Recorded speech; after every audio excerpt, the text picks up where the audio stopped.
Me gustaría que se proyectara la canción anterior, no esta que se cantó, sino la otra anterior, no recuerdo. Tengo hambre de ti, sí.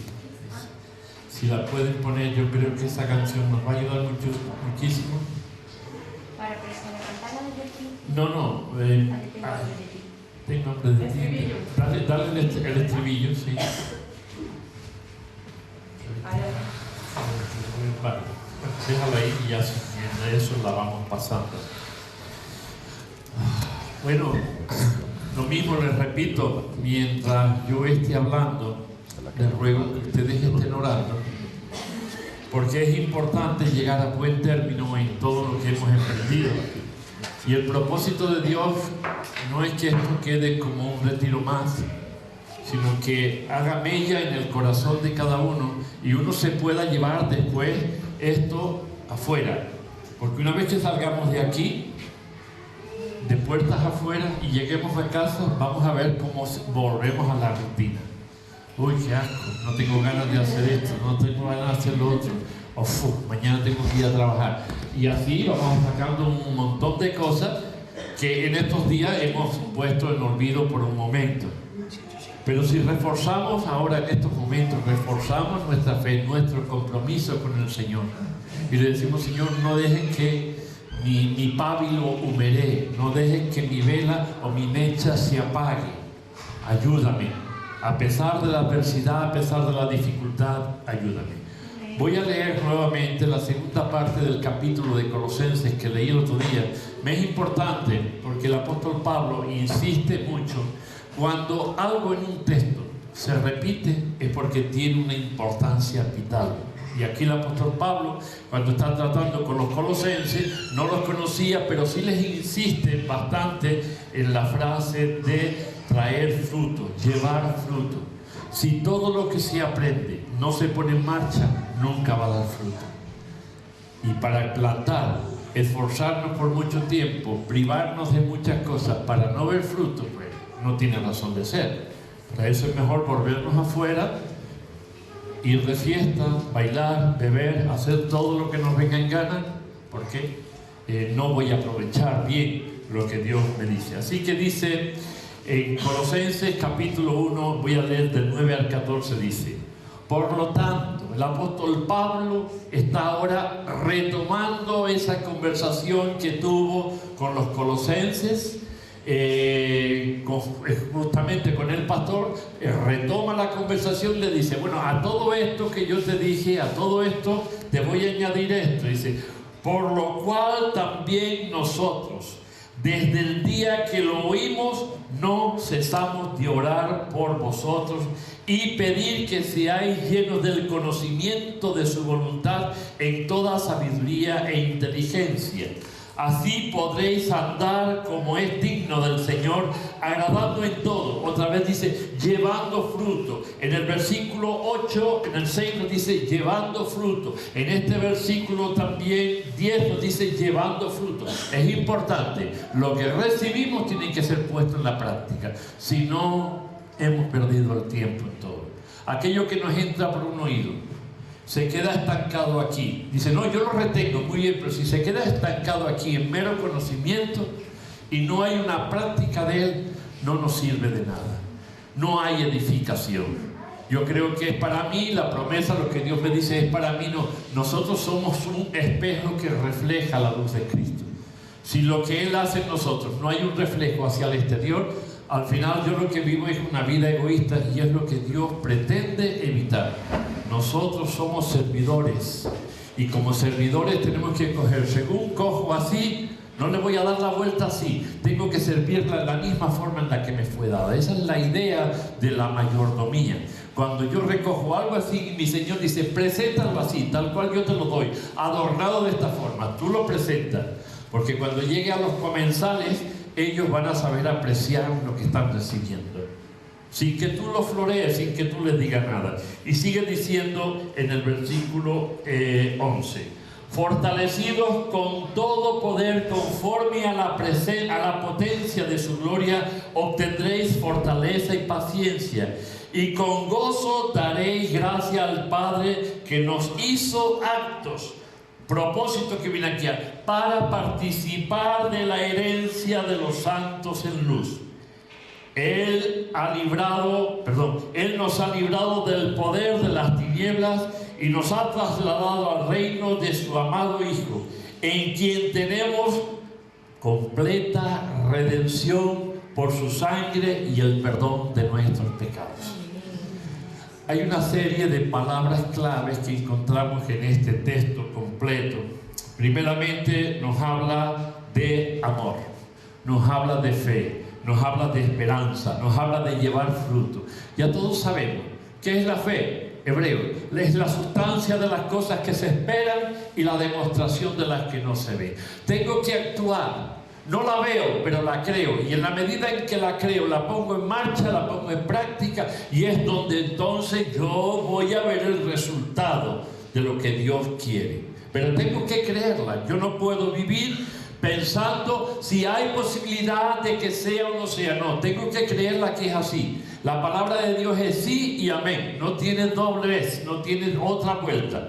Hay que entenderla en su contexto y en el contexto aplicarla a nuestro contexto, a nuestro tiempo. Y aplicándola vamos a ver la misma luz con la que se emitió en el primer siglo para que fuese escrita. Es la misma luz que va a ser resplandeciente hoy en nuestra vida. El plan de Dios no cambia. El llamado de Dios no cambia. Sigue siendo el mismo. El amor de Dios no cambia. El propósito de Dios no cambia, el plan de Dios no cambia, siempre es el mismo plan en el cual Dios nos involucra con la idea de ser siervos útiles. Dios nos creó porque a Él le plujo, a Él quiso y nos creó para tener comunión. Y nos ha salvado, que es lo que estamos recordando en esta semana. Aunque para nosotros es presente. Todo el año es Semana Santa para nosotros. Todo el año estamos recordando lo que costó nuestra salvación. Pero hoy, en este instante, ahora mismo, si hablásemos del amor, si hablásemos de la paz, si hablásemos de la reconciliación, si hablásemos de que Él nos cubre con el sacrificio de la cruz, al derramar su sangre nos cubre. Él hace la tapa del propiciatorio, cubre el pecado. Amén. Imagínense por un momento para que entiendan lo que es cubrirnos, lo que es ser perdonado. Imagínense la estampa del Gólgota. 3 cruces, 3 hombres allí crucificados. Cristo en el centro, uno a la izquierda y otro a la derecha. Uno hablaba y decía, sálvanos, y se burlaba de Cristo. Y el otro decía, ni aún estando a las puertas de la muerte tienes temor. Aquel hombre entendió el mensaje y le dijo, nosotros a la verdad hemos recibido lo que nuestros hechos han hecho.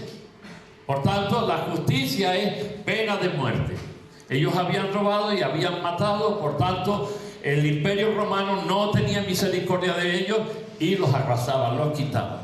Pero aquel entendió la gracia, viendo al justo que ni aún profería malas palabras, no maldecía, sino que elevando su vista al cielo, él gritaba, Padre, Padre, ¿por qué me has desamparado? Él seguía aguantando allí la posición e incluso a su íntimo amigo le dice, cuida de mi madre, porque ella va a quedar sola. No se habla nada de José, dónde estaba o dónde no estaba. Dice, cuida de mi madre.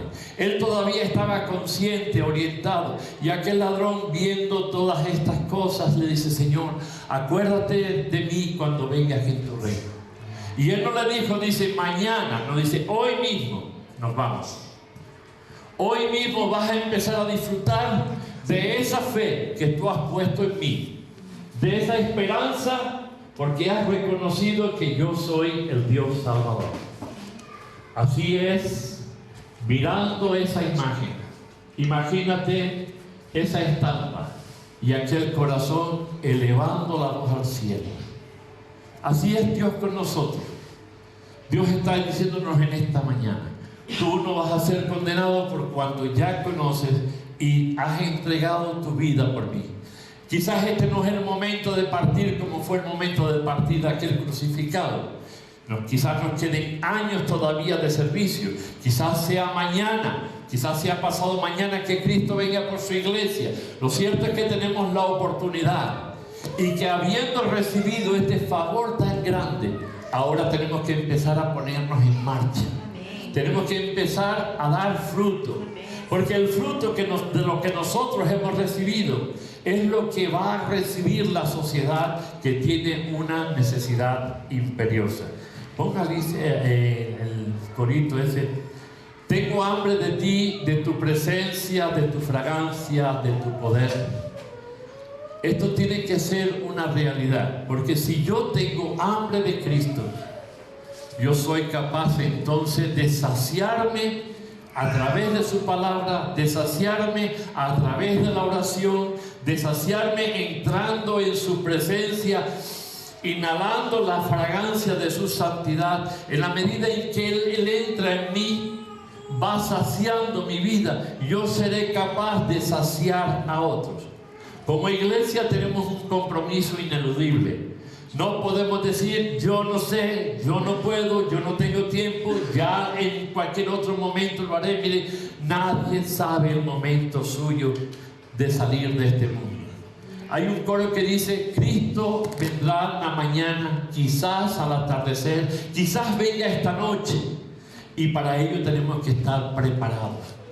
Nadie sabe su momento. Así que hay que tener una preparación. Aquel hombre en la cruz entendió que su momento final de existencia en esta vida ya estaba a 2 o 3 horas. Allí ya con el sacrificio, con los golpes que se llevaban, con la fractura de las rodillas para que terminase el peso de ahogarlo, pues ya él sabía que pronto se iba a partir. Él ya no perdía nada más de lo que estaba perdiendo. Y se mira hacia el Señor y dice: acuérdate de mí cuando vengas en tu reino. Pensemos por un momento que nosotros estamos en esa condición y que Dios nos dice: pronto vengo por ti, o pronto vengo por la iglesia, y pronto nos tendremos que marchar. Cuando eso se va a dar, eso es seguro que se da. Miren los tiempos, todo lo que se está aconteciendo es terrible. Quizás nosotros estamos todavía en la comodidad de nuestros hogares, todavía tenemos el alimento, todavía estamos compuestos bien, nuestros cuerpos están completos, estamos enfermos pero estamos remendados. Pero el mundo, la sociedad está sufriendo demasiado, se están cumpliendo. Nunca antes había aumentado la maldad como ha aumentado en estos tiempos. Antes había una maldad impresionante, pero ahora se ha multiplicado y se ha triplicado de manera exponencial. Se quedó sin micro, se quedó sin pila. Seguimos entonces con el tema. Entonces, tengo hambre de ti, de tu presencia, de tu fragancia, de tu poder. Hambre que duele. Esa necesidad imperiosa de saber de Dios, de llenarnos, es lo que nos produce a nosotros un dolor santo. Ese deseo de poder compartir, de saciar la vida de otros, para que ellos puedan también disfrutar de la herencia a la cual Dios nos ha llamado.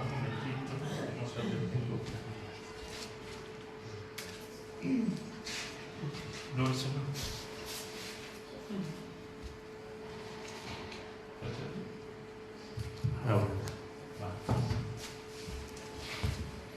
Hambre que duele, que debilita, que desespera por ti. Tengo hambre de ti, oh Señor. Está apagado. Ahora. Pero se apaga.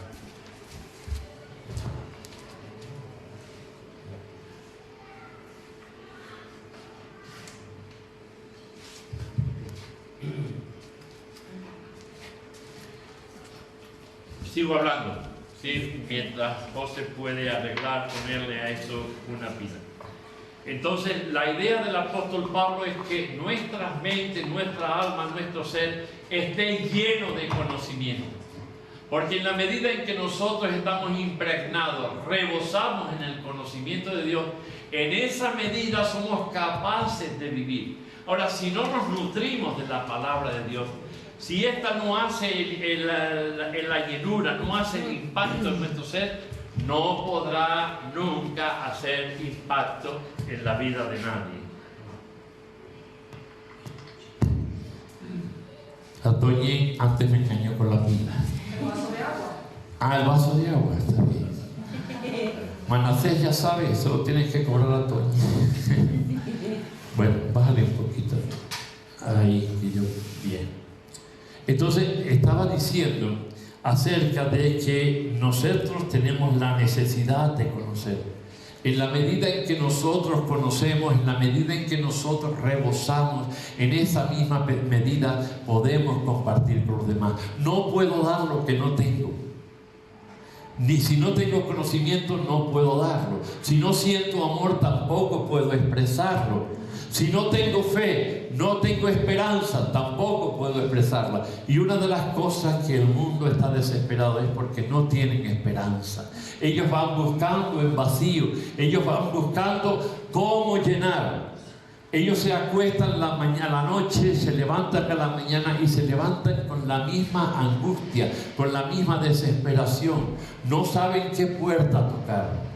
La Semana Santa es una semana muy conocida en todo el mundo, donde se celebra de distintas maneras, y hay quienes esperan ese tiempo un poco para flagelar, para golpear su alma, para vaciar esa angustia que hay dentro de ellos cuando ven al Cristo resucitado, cuando ven a su Virgen, cuando ven todas estas cosas que a ellos los estimulan y es lo que han aprendido. Yo lo viví por años. Yo estuve en el convento de Fraile Dominico en Cádiz. Yo iba a tomar los hábitos, pero Dios me dio la vuelta. Y me dio la vuelta, ¿por qué? Porque yo le preguntaba al prior en el convento. Yo iba a hacer el noviciado en Córdoba, pero como estaba estudiando en náutica, me tenía que esperar terminar eso para luego entrar en el convento.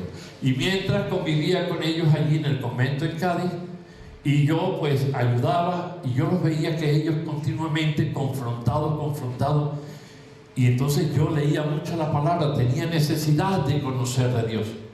Y yo le decía a él, ¿por qué si la palabra de Dios habla de esta forma, el hacer de esto de esta forma, ustedes actúan de otra? Dicen, tú haz lo que la palabra dice, pero no hagas lo que nosotros te decimos, ni hagas lo que nosotros hacemos. Bueno, así me dejó en un montón de ocasiones con la duda. Le preguntaba una y otra vez, ¿por qué esto es así? ¿Por qué esto es así? Es que yo no lo entiendo. Hasta que llegó el prior a decirme que yo era el espíritu de la contradicción. Aquello terminó por bloquearme, terminé por entrar en una depresión profunda. Salí, me volví a casa, había terminado los estudios de náutica, me volví a casa y me volví con una depresión impresionante. Bueno, a tal punto fue que yo estaba sentado en la puerta de la casa de mis padres un sábado por la tarde y yo ya estaba decidido. Yo había buscado de 1001 maneras de poder tener un encuentro personal con el Señor, pero no fue posible, no era posible. Si hablábamos de santoral, no hay quien tuviera más santorales que yo. Si habláramos de ir a buscar a tal sitio, a cual sitio, yo me había esforzado al máximo por conocer. Yo tenía angustia, tenía miedo a la muerte, a ese castigo eterno. Desde pequeño me lo enseñaron, y en la iglesia y en el seminario, cuando estuve también en el seminario católico, también me hablaban de ello. Parece que era más importante el castigo que la gracia. Y aquello se iba ahondando más y más en mi corazón.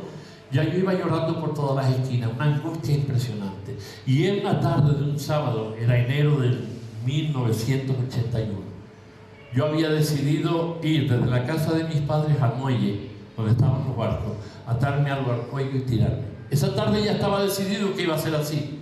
Y estaba allí sentado en la puerta, y en ese momento pasó un amigo de la infancia. Yo sabía que él era protestante. Y yo incluso me había hecho partícipe muchas veces de tirarle huevo a la iglesia. Yo hacía las mías también.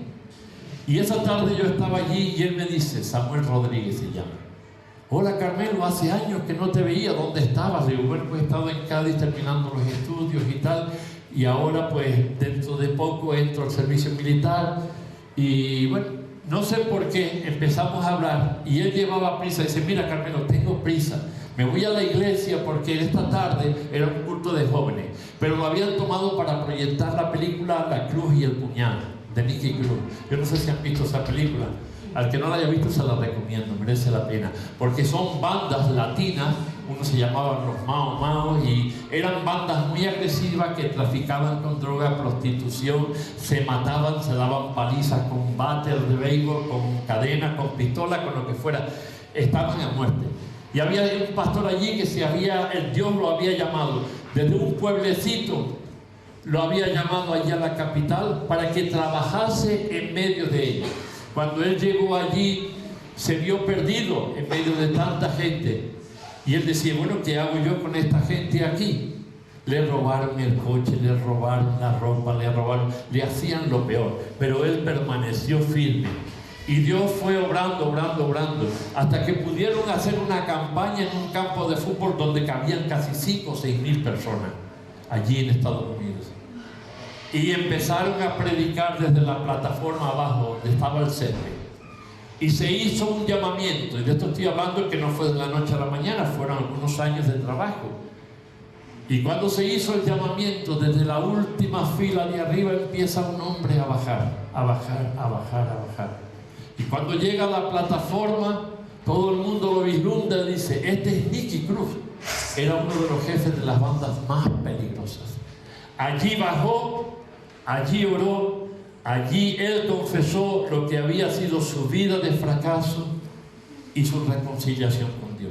Cuando él terminó, empezaron a bajar gente de los grupos que vinieron todos a Cristo. Él se llama Nicky Cruz, hasta el día de hoy está vivo. Yo vi la película en 1981, así que eso tuvo que haber sido unos cuantos años antes. Bueno, yo dije cuando vi esa película, yo le dije, Señor, yo te he buscado de distintas maneras, en distintos lugares, he estado a punto de cometer una locura. Pero Señor, si lo transformaste a Él, yo también puedo ser transformado. Y aquel día nací de nuevo. No sé qué día en concreto fue, mi esposa sí que lo recordaba y ella me regaló una Biblia y tengo la fecha por ahí, que la pobre ya se le caen las hojas ahí. Pero ahí yo nací de nuevo. De una intención de acabar con todo, de marcharme, de partir, de dejar, porque no encontraba consuelo, no encontraba un hombro, no encontraba nadie en el que apoyarme, que me diese una orientación de cómo tener un encuentro personal con Jesús. Aquellos tiempos todavía eran complicados, a tener ese encuentro personal con Jesús. Y no he cesado. Desde 1981 hasta ahora ha llovido bastante.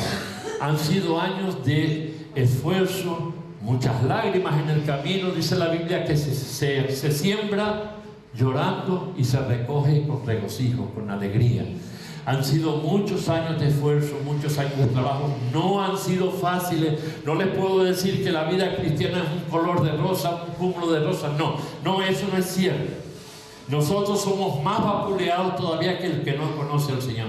Pero, ¿qué tenemos? Tenemos a ese Dios que nos defiende, que nos consuela, que nos va dando la forma de la que nos exige. Dice, tú ya eres santo, ahora necesitas pasar este proceso de santificación, de ir mejorando día a día. En la medida en que yo entro en ti y voy haciéndote rebosar en esa misma medida la maldad, de lo malo, lo opaco, lo oscuro, las malas ideas van saliendo de ti. Si esas cosas no suceden, entonces algo está pasando que está atorado, que no deja que el espíritu se mueva con la libertad, no deja que se produzca un crecimiento.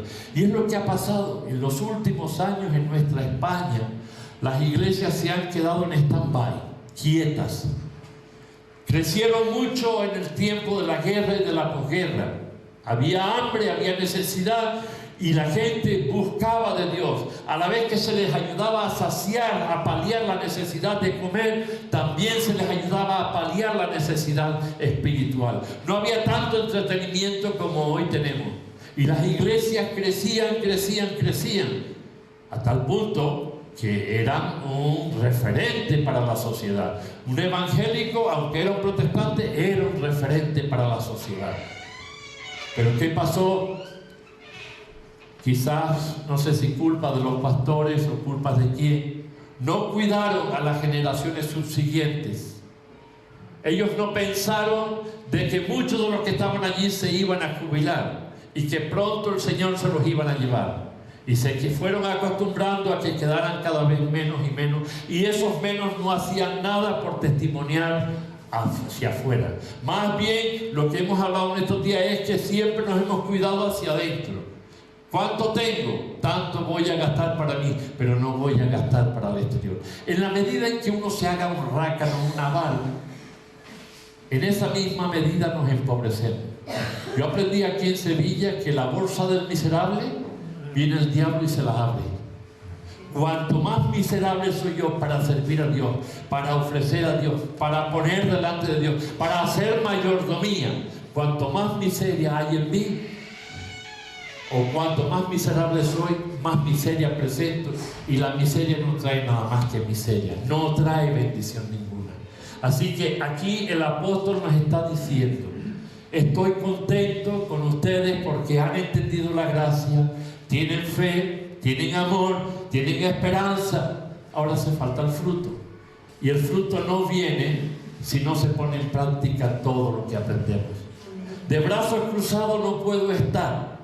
De una forma u otra yo sé hacer poco de una cosa, un poco de otra. Todos tenemos que aportar. Yo no estoy de enclaustrarnos, quedarnos dentro de la iglesia y todo lo que va a hacer y hacemos tiene que estar dentro de la iglesia. Yo no me estoy refiriendo a eso. Me estoy refiriendo a que en la sociedad donde nos movemos hay personas con muchas necesidades. Por ejemplo, ¿quién de ustedes no tiene un vecino mayor? ¿Cuántos tienen un vecino que ya es mayor? ¿Cuántas cosas ella necesita y no puede salir a buscarla? Tú puedes ofrecerte y decirle: ¿necesitas algo de la farmacia? ¿Necesitas algo del mercado? ¿Necesitas que te lleve a algún sitio? Invertir tiempo. Eso se llama evangelismo. Eso se llama poner en práctica.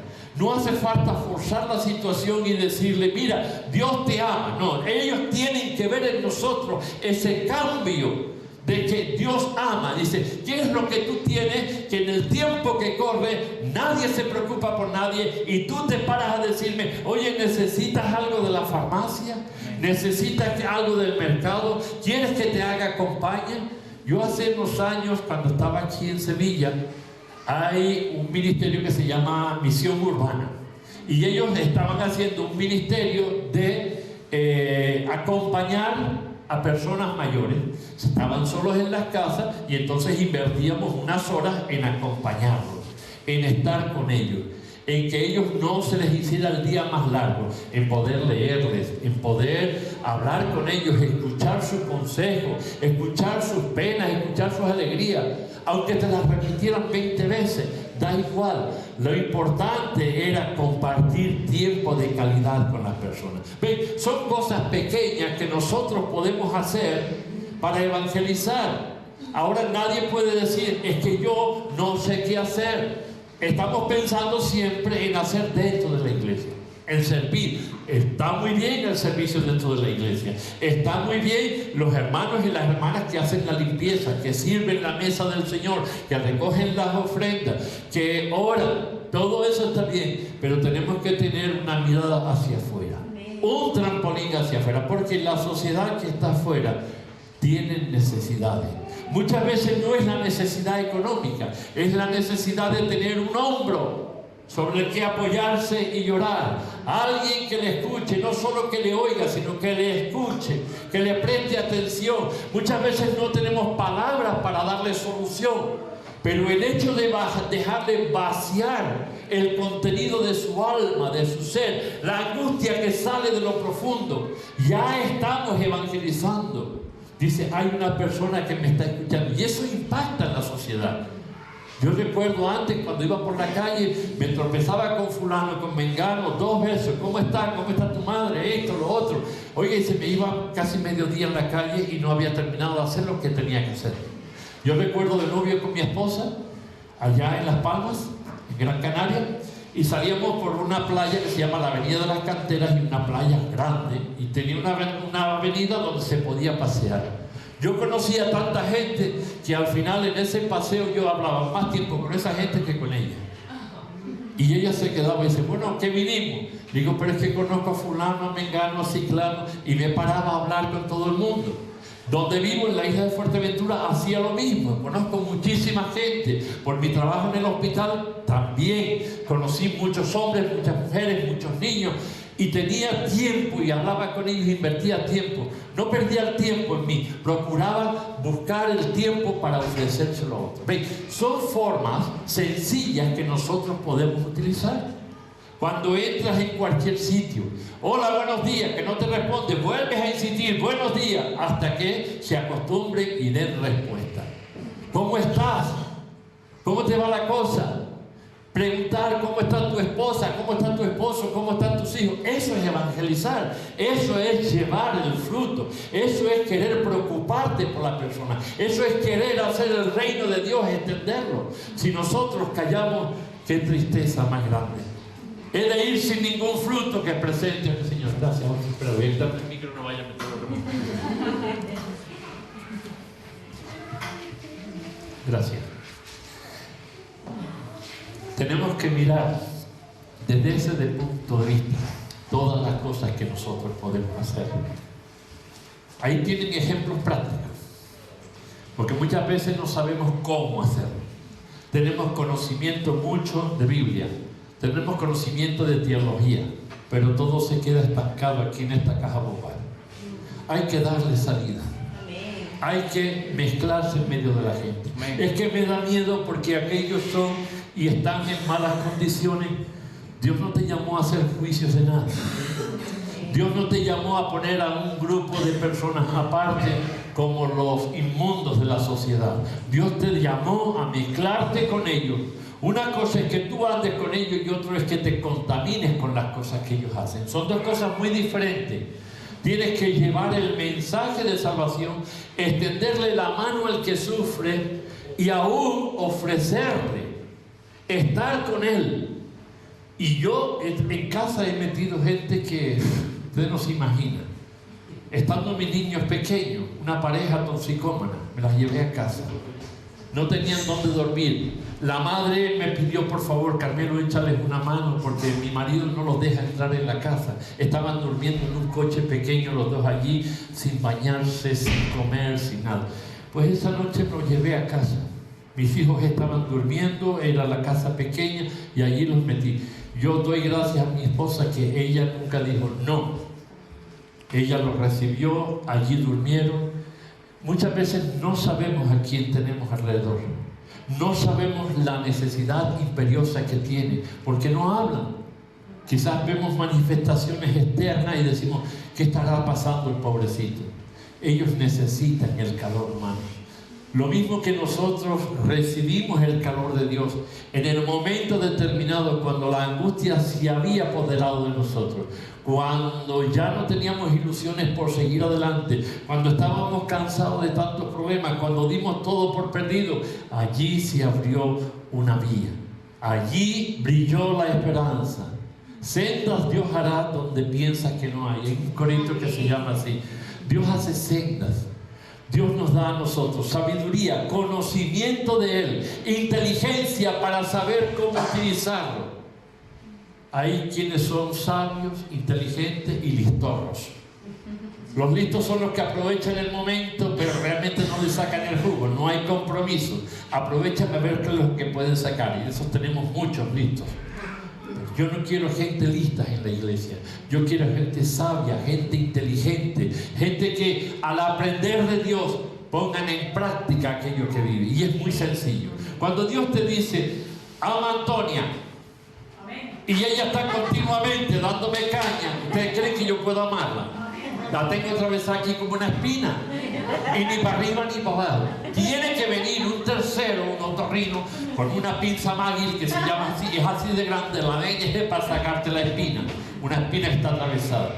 Tienes que intervenir, hay veces un tercero, para poder quitar la dificultad. Cuando Dios me dice, ámala, tengo que amarla a ella y a quien sea, esté como esté, sea como sea, aunque sea rebelde, aunque no me guste. ¿Por qué? Porque en la medida en que yo obedezco a Dios y lo hago, en esa medida ella va fijándose, o quien sea se va fijando y dice, mira, no me está pagando con la moneda que yo le estoy pagando. No me está haciendo el mal que yo le estoy procurando. Yo le hago zancadillas, le digo lo peor, lo humillo, le hago lo habido y por haber, porque no me gusta, no me agrada.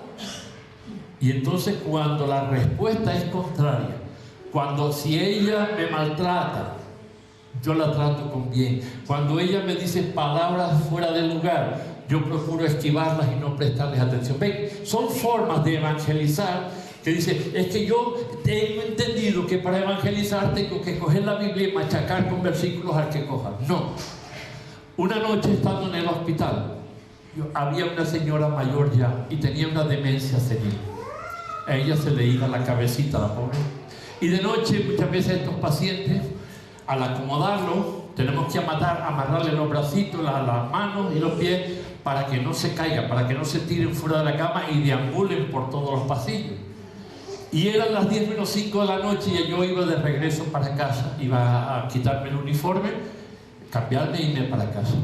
Y a mitad del pasillo en medicina interna había una señora, estaba demenciada, y la cama de ella se veía desde el pasillo, y cuando la vi así colgar así, un brazo allá abajo, el otro aquí tirando de la barandilla con la cuerda, con unos amarres que hay y las piernas hasta cruzadas. Corrí para donde ella estaba, ella no conocía a nadie, corrí para donde ella estaba, la levanté, la puse de lado, la calcé con las almohadas y le acaricié la cabeza así. Abrió los ojos como quien los abre por desesperación. ¿Y usted cree que Dios me va a perdonar? Yo me quedé mal y yo le dije, si usted quiere, Dios puede. Yo sí quiero. Oré con ella esa noche. Me marché para casa, iba conduciendo y llorando.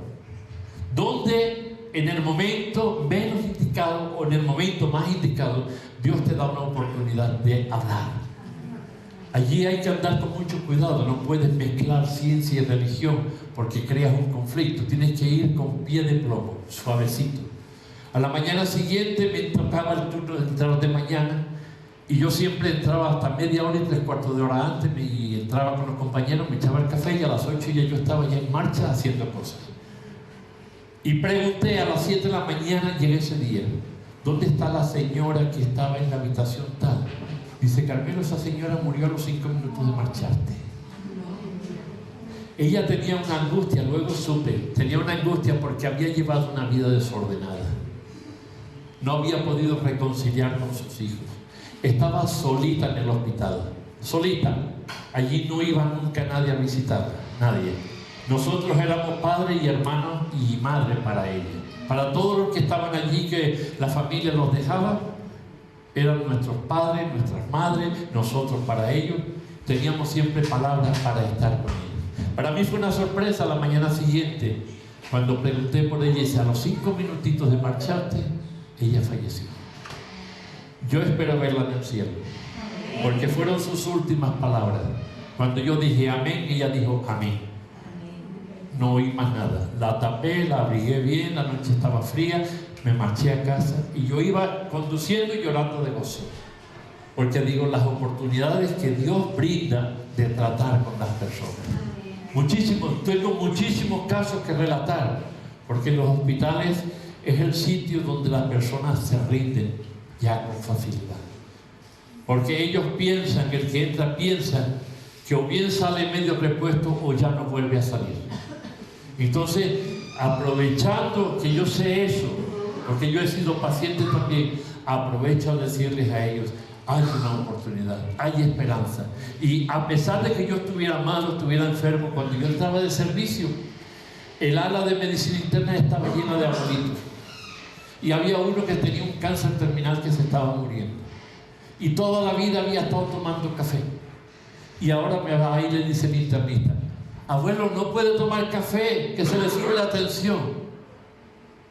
Y la hija me miró y se echó a reír. ¿Por qué? Porque yo cada mañana cuando llegaba ponía la cafetera y a los 3 o 4 viejitos que había que sé que eran cafeteros les llevaba un buchito de café. Un buchito es una tacita pequeña. Y el médico cuando me vio, tú estás loco, ¿cómo le quitas el café? Yo le estoy poniendo medicación. Pero doctora Acosta, usted no ve que le queda del sombrajo nada más que le queda un palo. Ya no le queda nada. Le va a quitar en su último tiempo aquí abajo en la vida un muchito de café. Déjelo que se vaya con gusto. Otra vez, el nieto de un viejito estaba acostumbrado a fumar. Tenía un cáncer de pulmón. Y entonces el viejito cada vez que me debía me hacía así. Yo le digo, no te puedo dar cigarro. Pero yo no sé por qué. Yo no sé por qué. Esa noche yo busqué un cigarro rubio. Y el nieto estaba ahí. El nieto tenía unas pintas que te da. Yo le dije, mira, a tu abuelo ya no le queda mucho. Esto es para ti y para mí. Pero dale el cigarrito este. Yo cierro la habitación para que el internista no vaya golineando. Cierro la habitación y que me das el cigarrito porque quizás de esta noche no pase. Y es verdad que me va a pasar. Y el nieto, ni corto ni perezoso, cogió el cigarrito y al poquito que yo entro, uno lo da marihuana ahí dentro. Lo miro para él y digo, ¿qué hiciste? Le puse un poquito de hierba aquí para darle la muerte suave. Le dio un canuto. Y el internista que pasaba allí, que estaba de guardia, dice, ¿a qué te huele, Carmelo? Y a rosa. Te voy a decir que va a oler. Iba a entrar a la habitación del viejo. Hombre, no entré a molestar al viejito que acabo de dormir, lo dejaron quieto. Ya después viene y lo ve. A las 2 horas vino. A las 2 horas estaba tieso el viejito. Pero el nieto le había dado el cigarrillo, dice el nieto, y dice, muerto risa.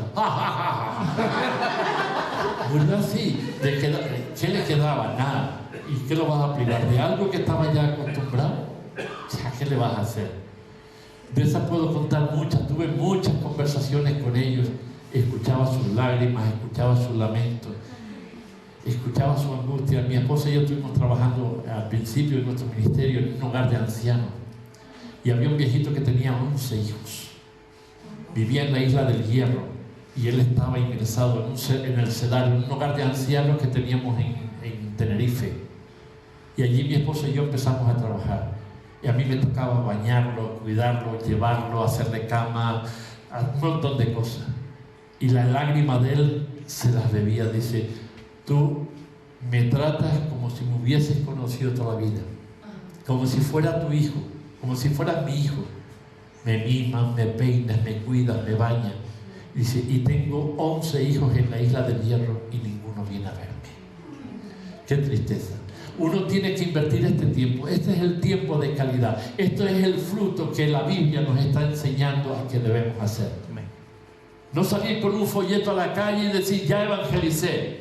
No es solo hacer el servicio dentro de la iglesia, ya está limpio, ya ofrendé, hasta la semana que viene. No, eso no es vida cristiana. Eso es autoengañarse. La vida cristiana es la relación diaria con las personas. Usted va a la plaza, hola, buenos días, esto, lo otro. Un toque de alegría. Usted es introvertido, es más tímido. Hola, buenos días. Ustedes no saben el impacto que hace una sonrisa en la vida de una persona. Amén. Porque en su interior ahí está la angustia porque tenga un problema en casa, porque está enferma, por las circunstancias que sean. Una sonrisa puede salvar la eternidad de una persona. ¿Qué es lo que tiene esta persona? Que es capaz de sonreír. No me pregunta, pero me transmite paz, sosiego. Fíjense, cuando hablamos de esperanza, cuando nosotros hacemos las cosas y las hacemos mirando como si fuera Dios mismo, estamos transmitiendo esperanza. Y ellos alcanzan a conocer esa esperanza, ese encuentro personal con el Señor Jesús, ese abrigo, el sentirse querido. No hay cosa más importante, miren, no hay nada más importante de Dios. El sentirse querido, sentirse amado, sentirse arropado, es a lo que nosotros estamos llamados a hacer. Cuando tú estabas triste, cuando estabas agobiado, alguien te arropó, alguien te habló, alguien te trajo. Y luego la iglesia te recibió y te sigue abrigando en medio de tanta adversidad, en medio de tanta dificultad, te sigue abrigando. Y te seguirá abrigando Algunos se irán marchando porque Dios los llame antes. Ojalá el Señor venga antes y nos lleve a todos juntos y no conozcamos la muerte, que es más o menos lo que se está vislumbrando. Pero esta es la realidad. Una iglesia quieta, una iglesia estática, una iglesia que no se mueve, una iglesia que solo hace a interiores, a decorar mi iglesia, a tenerlo lo mejor posible, que si tengo mi aire acondicionado, que si tengo... Eso al final es parafernalia todo. Eso es vida religiosa. Tenemos que tener una vida práctica. Se quitó el coro, ¿verdad? Bueno, no quiero extenderme mucho, porque quiero que cada uno de ustedes salgan con un compromiso con Dios. No conmigo. Yo me iría muy feliz viéndolo a ustedes felices. Ya yo estoy realizado. Yo hago lo que el Señor me llama a hacer. Y lo hago con mucho gusto, a pesar de las circunstancias, a pesar de la distancia. Para nosotros no nos pesa el movernos para trabajar, para compartir, para estar, para recibir de ustedes. Porque nosotros no solo estamos para dar, también necesitamos recibir. Un abrazo, un hola, ¿cómo estás? ¿Qué te parece esto? Tener esa conversación, ese tiempo de calidad. Tengo hambre de ti. Mentalízate de quién tienes hambre, de tu presencia, que uno le anhele, porque en la medida en que nos acercamos a su fragancia, a su presencia, en esa medida yo me vacío de mí mismo. Miro con misericordia. Acuérdate en la cruz, cuando el Señor gira, acuérdate de mí cuando vengas en tu reino. Se desprendió de aquel hombre todo el peso de una vida de pecado, y el Señor le dijo, bueno, ya te llevaré. No le dijo eso. Hoy mismo estarás conmigo. Allá donde yo voy, ya tú vas conmigo. Las primicias de la resurrección son Jesús. Luego todos los que vinieron detrás. Y mi esperanza no es quedarme aquí abajo. Mi esperanza es servirle aquí abajo, porque luego tengo que continuar en el cielo sirviendo. Allí no voy a estar tirado en una hamaca y que me traigan una Coca-Cola, no. Allí hay un trabajo. Lo que pasa es que vamos a vivir en el lugar de santidad, donde ya no hay dolor, no hay sufrimiento, no hay pena, no hay llanto. Será un servicio de alegría. Porque este cielo que nosotros vemos, dice la Biblia, cielos nuevos y tierras nuevas, Dios fue a preparar. Con la ira de Cristo fue a preparar. ¿Por qué? Porque estos cielos, dice la Biblia, se desharán como pergamino. Todo esto pasará porque el pecado ha sido incrustado aquí. Y todo lo que está contaminado no puede entrar a la presencia de Dios. La muerte de Cristo fue para restaurar al hombre. La muerte de Cristo fue para liberarlo del pecado. La muerte de Cristo fue aquí para redimirnos de nuestra vana manera de vivir y volvernos a reconciliar en Cristo. Dios me creó para tener relación con Él. Lo que pasa es que en el Edén se rompió la relación. Y de siglo en siglo hasta nuestro tiempo la relación el hombre sigue rompiéndola. Pero Dios, que es sabio y en su infinita misericordia, mandó a alguien, y ese alguien era el mismo Dios que se hizo hombre, para volver a reconectar la comunión con el hombre. Esa comunión que un día se rompió, ahora está restablecida en Cristo. Nosotros lo sabemos, pero la sociedad no lo sabe. La sociedad sigue sufriendo. Si ustedes ven todo lo que está pasando en Oriente Medio, el hambre, la muerte, la guerra, pestilencias, eso está en las fronteras nuestras ya. En las fronteras nuestras están. Si no, vayan a Canarias, que allí van a ver las pateras que allí llegan, la cantidad de gente que viene huyendo por el hambre. Hay que cuidar de estas cosas. Hambre que duele, hambre que debilita, que desespera por ti. Tengo hambre de ti, Señor. Si yo te preguntara en la mañana de hoy, ¿qué tipo de hambre es la que tú tienes? ¿A ti te preocupa la sociedad? ¿Te preocupan las personas que están a tu alrededor? ¿O solo te preocupan la gente que está dentro de la congregación? Pablo estaba contento, estaba orgulloso de las personas que tenían en la congregación. Él decía que la labor que había hecho el pastor de sembrar había sido merecido la pena, y estaba enamorado de todas estas personas. Ahora yo puedo decir lo mismo en cuanto a las personas que están en mi iglesia y a las que están fuera de mi iglesia. ¿Alguna vez te has parado a pensar? Ahora sí te lo vas a parar a pensar. ¿Qué puedo hacer yo para mejorar la situación? ¿Qué puedo hacer yo para obedecer a Cristo en llevar el Evangelio a los demás? Yo ya he contado casos sueltos. Estando de presidente, de director nacional de las iglesias metodistas libres, me tocó hacer una valoración de las iglesias. Imagínense un cántaro de agua. Cuando usted lo llena de agua y el cántaro está bien curado, retiene el agua. Se vuelve húmedo porque por los poros siempre sale un poquito. Pero si usted rompe o se raja el cántaro en la parte de abajo, por ahí se va fluyendo, se va escapando, y según donde lo tenga tú puedes notar si el sitio por donde se pierde. Entonces la idea era hacerles ver a ellos dónde estaban sus flaquezas, por dónde se estaban yendo las aguas que estaban recibiendo. No eran capaces de retenerlas. Entonces cuando les presenté y les dije, el gran problema que tiene la iglesia aquí en el concreto es que no salen de puertas afuera, porque el pastor les enseñó solo a llevar un folleto. Lleven folleto, vamos a evangelizar, y ahí está justificado. No, eso no es justificación, eso no es estilo de vida cristiana, eso es religión. Tiene que ir más allá, es la convivencia diaria en casa, con la mujer, con los hijos, con los vecinos, con todos aquellos con los cuales te relacionan. Ese es el Evangelio. Ustedes ven a Cristo que Él se quedó quieto en el templo. Él andaba, Él hacía el ministerio en movimiento de forma continuada. Él se acercaba a las multitudes. Unos estaban enfermos y buscaban el favor de Él. Él les hacía el favor y les curaba, pero también trataba su alma. Nosotros somos capaces y tenemos capacidad para tratar el alma de las personas.